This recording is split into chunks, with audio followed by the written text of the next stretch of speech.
with AnimeOnLocation.tv. I'm here at Sugoicon 2012. I have with me the ever-present and also impossible to find Mr. Greg Ayres. Impossible to schedule, Greg Ayres.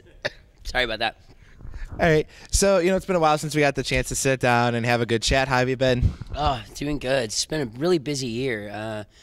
As well as spending most weekends of my life at a convention, I also staff several conventions, and it used to just be I'd be in charge of the rave, and like now I do things like publications and booking bands, and so I just the summer is my con season. Well, the end of the summer, at the beginning of the fall, I help run a convention on Galveston Island where I live called Onicon. Yeah. And I book any bands that are not handled through our J-Rock promoter. So this year we had a Nerdcore collective with my friend Whitey Cracker and the Supervillains from South Bend, Indiana, the Midwest kids, really cool guys. So we had that. We had the rave with a bazillion people. But because I had musical guests, I was also running people around and picking people up at the airport, and then I also do the program design for that show. So like I'm just out of that, and I'm like catch my breath, and now I'm back at OhioCon. I mean, now I'm back at Sugoicon. So I'm saying OhioCon. I'm already thinking about the next big show. But yeah, but just busy. I like to stay busy. So yeah, I get my wish, I guess, because I'm very busy right now. Yeah, you are. And you are now a voice actor that travels a lot for both work and for cons. How do you keep your voice in good shape? Because, they always say drink tea and, make sure it's hot water, not cold water, that type of jazz. It's real weird. Different people have different ways of doing it. Because, I don't have a problem with cold water. And when I'm thirsty, I like a cold drink of water. A big one for me is getting enough sleep. The reason my voice always sounds so bad at conventions is because, we work. Plus, we're talking a lot and not drinking a lot. Well, some of us are drinking a lot. No, but we're not staying really hydrated. So making sure you get some sleep, especially before you have a show. Like if I'm doing something like Dead Man Wonderland, where I know I'm going to be screaming my head off, I have to have a full night's sleep, or I'm going to come in going, and it's not conducive to a good performance. As far as secret remedies, my brother and I have this stuff. A friend of ours had throat surgery, and the vocal surgeon gave her this recipe. We call it, I'll give the PG-13, we call it gas juice. We call it something else that rhymes with art.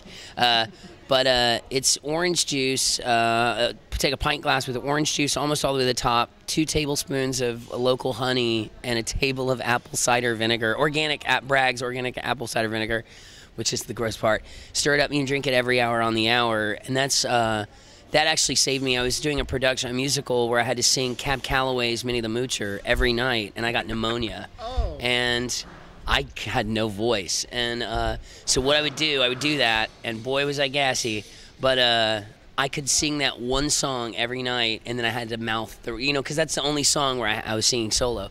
All the harmonies and everything, the rest of the show, I would just go, so that saved me in that situation. And anytime I feel a little raspy, it's funny, I keep that organic apple cider vinegar around, and I gargle with it in hot water the way most people do salt in hot water. So vinegar seems to be a big help for me, but just taking care of your voice. My friends say it's funny to go to concerts with me anymore because I never scream anymore. I'm always whistling and stuff because I just can't blow my voice out because I never know. And you never know when you're going to get called into work. I just started working on this weird, I wish I could talk about it, this weird on-camera live-action thing, but I was just called about it the day before. Like, hey, can you come in tomorrow and do this? I was like, sure, I like working. So you can't only save your voice for times when you know you're going to need it, because sometimes you never know when you're going to get a call for something. Yeah, then on top of that, you with Nabashin here, you worked on the awesome show called The Wildflower. And on top of that, you were then also directed by your brother. What's it like having your brother behind the glass and you in the booth, and then sometimes he's behind the glass, he's in front of the mic and you're, so on and so forth? It's fine. A lot of people think that there would be some kind of weirdness there, and it's funny because back when we were at ADV and back when ADV was working on Nerima Daikon Brothers, they were doing this behind the scenes, this extra special thing, and they thought watching us record was boring because we get along and I'll make a suggestion. He's like, okay, let's try that. And they're like, well, let's make this interesting. Why don't we stage like y'all getting in a fight? And so there's this fake fight that we get into where he even threatens to call my mother. I was like, I'll call mom. And I was like, good, you can use my phone. Like, but it's totally not real. And so people would come up to me and they're like, is your brother really that hard to work with? He's like, no, my brother is super easy to work with. So we've worked together on stage for years, and he's been my director in several musicals. He directed Monica and I in Cabaret, and great production of that. We've been working with him forever as a stage director, so doing it for dubbing is actually better because he's a person that's very into what you want to add to. Like if you have a suggestion, he wants to incorporate it, and then if it doesn't work, then he'll be like, well, why don't we do it this way? So he's great to work with as far as a ADR director because he's always getting your input on everything, so it's fun. Plus, it's my brother, and I don't live with him anymore, so I get to see him. If we're working together, I get to see him a little bit. So that's a good thing to have a good family bond. And then now the big show that everyone loves to talk about is Dead Man Wonderland. What was it like working on that, knowing that the first time fans ever even got to see the show was on the relaunch of Toonami, knowing how big important that was, getting a lot of fans into anime? It's a really big deal being on Toonami. Like, I knew the show was going to be different from most shows. The subject matter and like everything about the show is very different, and it's the kind of show that I would want to watch. And like looking at the character Ganta, that's obviously who I would probably play because he starts off as a like crying little kid. But I like that he doesn't stay there the whole show. Most of the little whiny kids I play stay little whiny kids. He's pretty tough, even on his first day in the joint. Like he's, for a first day in a maximum security prison, he does okay for himself. But being on Toonami was a really, really big deal, and I said it in my panel the other day. I don't know what it is about having a show on television, but it just changes that audience a lot. And I've done shows that I think are much deeper, and I think my performance has been better. But if it's something that's on TV, like I had a kid come up to me and go, "Oh, that's way better than Chrono Crusade," and I was like, They're totally not the same, and I don't think so. I think they're both just as good, So I don't know what it is about being on TV. I definitely was excited to be a part of the relaunch of Toonami. I mean, that's something that validates fan requests. Fans wanted Toonami back. Fans were the ones who just kept nailing the Twitter. We want bring back Toonami, bring back Toonami. So it's really cool to be a part of something that's, like, okay, here it is. We've heard your requests. Here you have it. And it was also cool because I would live tweet during the show. It was a big deal to have a show on TV, and instead of just sitting and people are watching, and just kind of gloat in it, I thought it was really cool to watch it with everybody. Yeah. And so we started this, Patrick Seitz and I would live tweet during the show, and it was a lot of fun. The only thing is I couldn't really, I was spending so much time on my iPad jumping back and forth between Facebook and my Twitter account that I really didn't get to enjoy the show. And so now I'm watching the uncut version of the show, and I am really enjoying it. There's just some amazing performances in it. Patrick Seitz is phenomenal as the Crow. Colleen Klinkenbeard just kills me as the warden, as Machina. And I mean, Monica's great in everything she's in, but that's such a wonderful role for Monica. So I'm really, really enjoying that show. I really hope there's going to be more to come. They posted the numbers of how many people were watching, and it was just staggering, watching on Jason DeMarco's Twitter. So yeah, I'm hoping there will be more, but if not, I was super excited to be a part of it. The funny thing is, I also had a bit part in Casher and Sins, which was also running. And so the last night of Dead Man Wonderland, I was in Dead Man Wonderland. We finished the show off. It was my episode on Casher and Sins, and then in Brotherhood, it was my death episode in Brotherhood, and I was like, what are the likelihood of this? It was the craziest thing ever.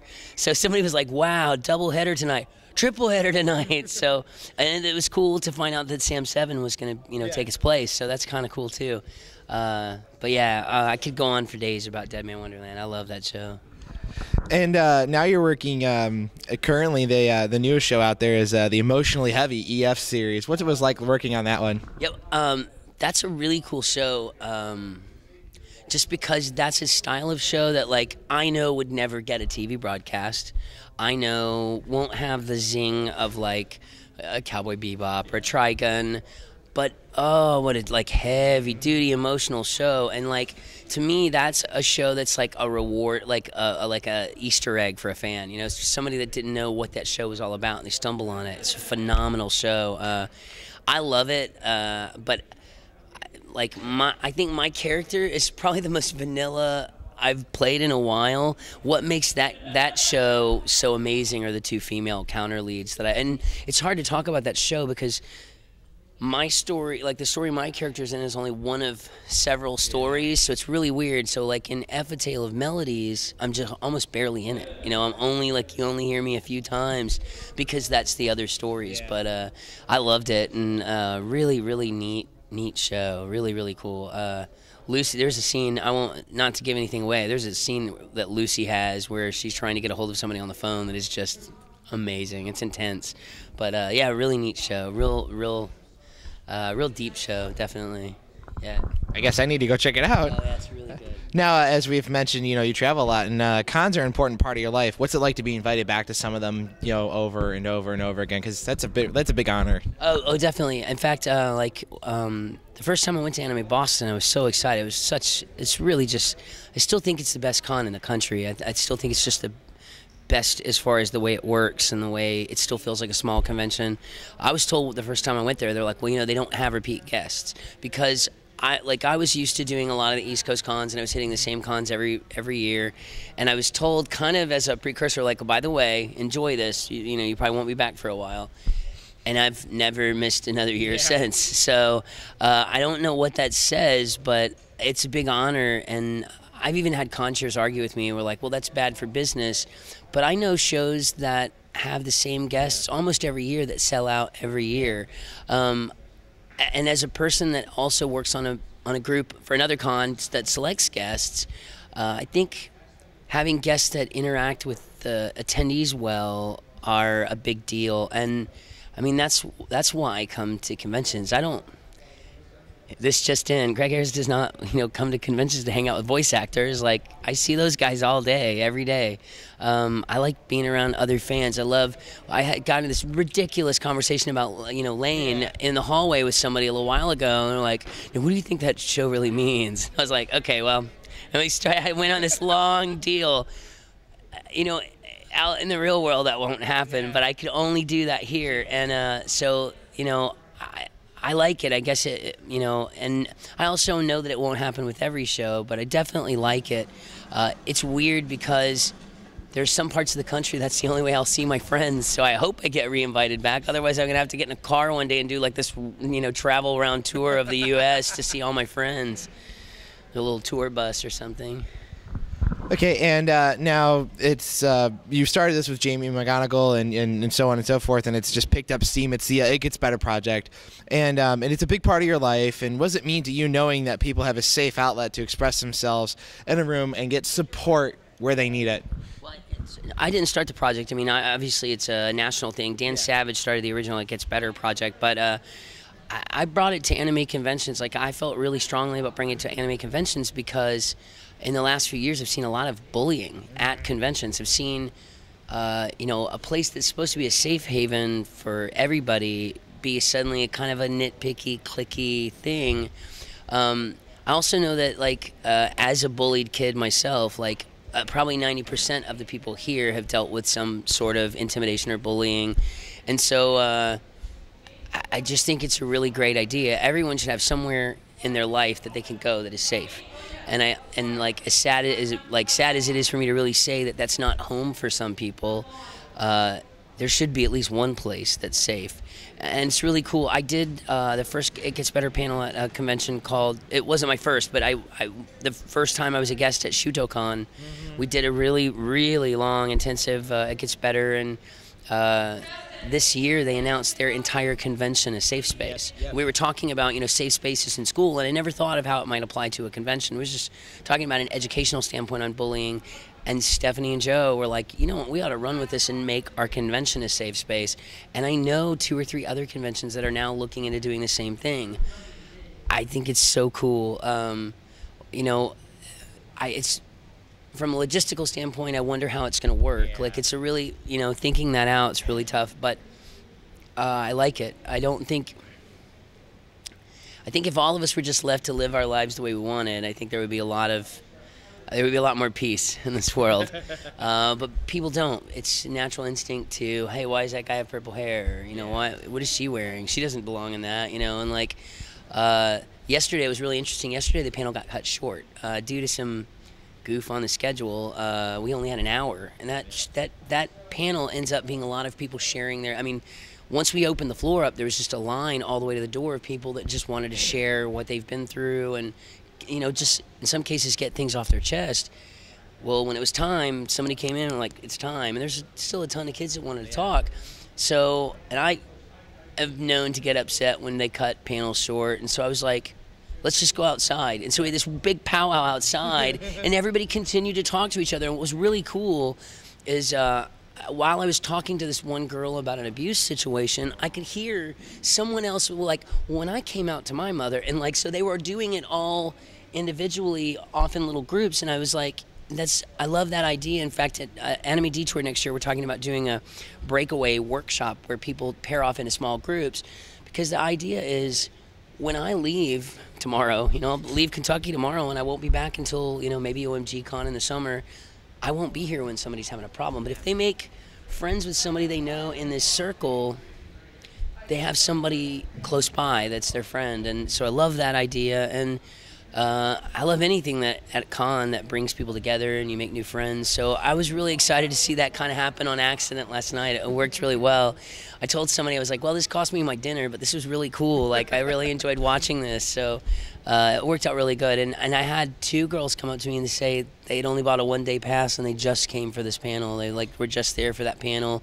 That it was a really moving panel. They watched it last year. So it's cool. It's been interesting to see different reactions to it over the country. Like when I first did it at OhioCon, this horrible smear article written about me saying that I thought it was okay for straight kids to kill themselves, and I was like, the whole reason I brought this to anime conventions is because I think it's broader than just a gay and lesbian thing. You know, like I appreciate that that's where it starts, and I always credit that, and that's a very important thing to me. But so is bullying, and so is a lot. You know, everybody experiences some form of intimidation. So it's funny. I wrote in, you know, leave comments here, and so I wrote my own comments, which was funny because somebody was like, "Oh, burned." Greg Ayres commented like, so.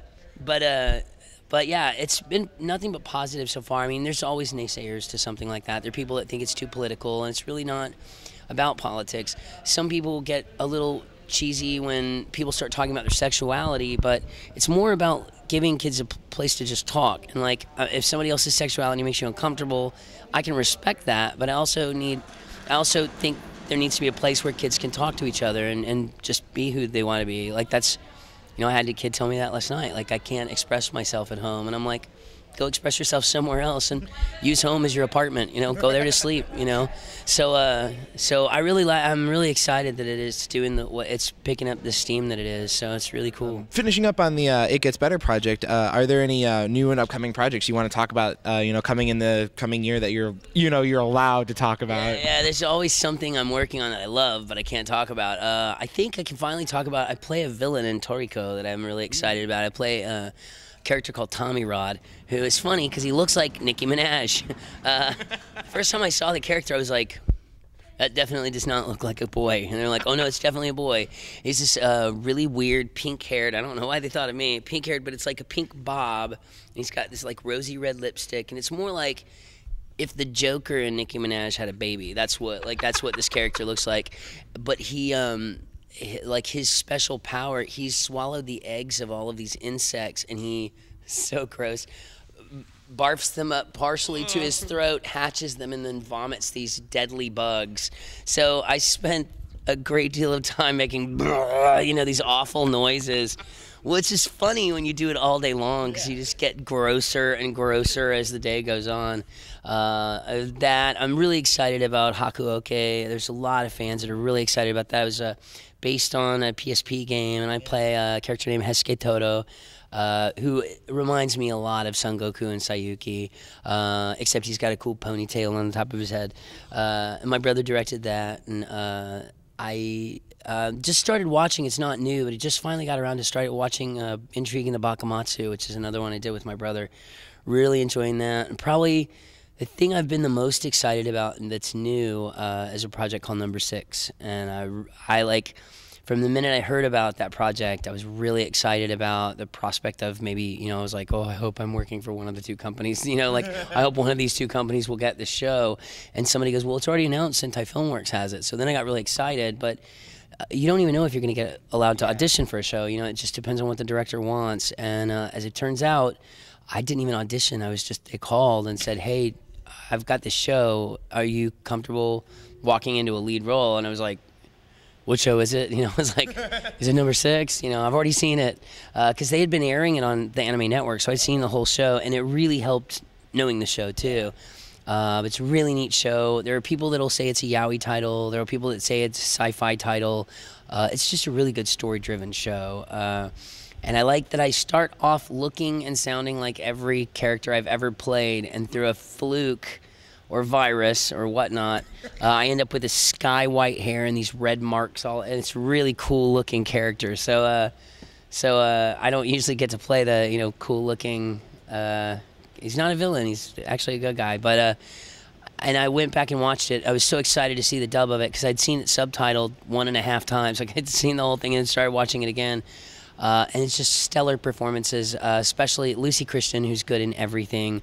But the guy playing Rat, or Nezumi, is a guy named Caleb that just, and I'm going to murder his last name, so I won't say it, Caleb, who I'd never heard in a lead role, and he's phenomenal. Really everybody in Number 6 did a wonderful job. And Hillary plays, you know, my love interest, which isn't the first time Hillary and I have played opposite each other, so we know our voices sound kind of strangely, weirdly good together. So, but it was a really neat project, and sadly it's one of those new short shows. You know, it's over, it like wraps in 10 episodes. So, but cool. You know, I'm really excited to be a part of that. There's a few new projects. One specifically I'm about to bust to talk about, but that's this job. You know, you can't talk about stuff for months after it was done. So, but that's it for right now. Go see those shows first. Hey, now is there any neat way fans can keep up with you on the internet? And a final message for all your wonderful fans out there. Yeah, I've been spending a little more time on Twitter. I like Twitter. I like the fact that I don't have to be your friend. You can just see what I'm doing. I tried to do that on Facebook. I originally left my Facebook open to the world, and I didn't know you can only have 5,000 friends. So unlike so many of my other colleagues that were like, I'm at my 5,000 limit, when I got close, I stopped answering friend requests, because what if I do a show and what if I meet somebody that I think is really cool in the industry and I want to friend them? I can't if I've taken all the friend requests. So now I created a page, and unlike most fan pages, I run it. Like, it's just like another Facebook page. But I am also slowly working on my website, which hasn't been updated in, I think, 6 or 7 years. I'm actually in the back end working on some new stuff for my website. I ultimately don't think that's the best way to keep up with me. I think like things like Twitter and Tumblr, I don't really use Tumblr all that much. Twitter seems to be my new kind of, flash messages. So, oh, my Twitter is just Greg Ayres. I think it's run together though, like Greg Ayres, capital G, capital A, but all one word. And if that's not it, there's an actor named Greg Ayres in New York that's Ayers, and it's funny because he's like, I friended him because the only reason I knew it was him, or the only reason I knew about him, he's like, it said, "Sigh, got another piece of fan mail for Greg Ayres." Didn't have the heart to tell her I was not him. I just didn't answer. Oh, to be Greg Ayres. And so I friended him. He had tagged me in it, so I friended him. And now, he's not said another word, so I'm gonna start tagging him. I think I'm gonna start messing with him over Twitter. But he seems like a cool guy. I've watched some examples of his work, and that's so weird. I just, because of that, I went and looked him up on the internet and started watching things he's in, and he seems like a really funny guy. So maybe one day I'll get to be friends with Greg Ayres. So, but yeah. And a final message for all your fans. Oh, it's so weird. I have such a hard time saying my fans. I think we're all fans of stuff. So keep watching. There's a lot of really cool things that are going to happen in the next year. My involvement with conventions, I'm still very steadily involved. I'm now booking bands. By the great stroke of nature, stumbled into a really good friendship with the guy that started nerdcore hip hop. So I'm now friends with all these nerdcore performers. So I'm hoping to get that at more conventions, because I really like. The cool thing about the nerdcore guys is they rap about what all of us talk about, like video games, Star Wars, comic books. You know, that's all they sing about. So, I've got a few new anime projects that when I can finally talk about them, you'll know what they are, because I'll be screaming from a mountaintop about them. So, but yeah, and thanks for watching, and I'm sure I'll see all of you at a convention somewhere. All right. Flash of colored hair. All right, well, thank you so much for always coming out and talking with us. Thank you so much. Thank you. We've been doing it